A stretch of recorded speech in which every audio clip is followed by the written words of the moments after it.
গতকাল বিকেলে ফিরছি, চোখে পড়ল এক টোটোওয়ালা রাস্তার সাইডে টোটো দাঁড় করিয়ে মেয়েকে জল খাইয়ে দিচ্ছেন বোতল থেকে। তারপর তার মাথার দুদিকের ঝুঁটির গোলাপি রিবন ঠিক করে দিলেন।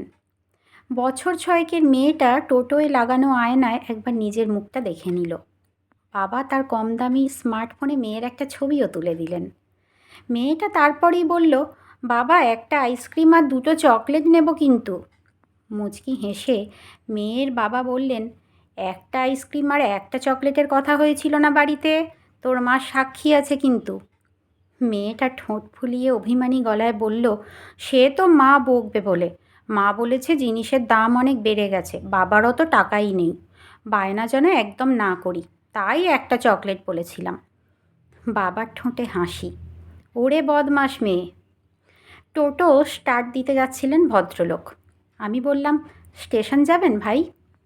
সে একটু ইতস্তত করে বলল, যাব তো স্টেশনের দিকেই, কিন্তু আজ তো কোনো প্যাসেঞ্জার নিতে পারবো না। মহারানীর হুকুম, কোনো প্যাসেঞ্জার তোলা যাবে না আজ। ওকে নিয়েই রাস্তায় রাস্তায় ঘুরতে হবে, আর উনি যখন যা চাইবেন খাওয়াতে হবে। এই শর্তেই বাড়ি থেকে বেরিয়েছি আজ। কী রে, এই দিদিমণিকে একটু স্টেশনে পৌঁছে দেব?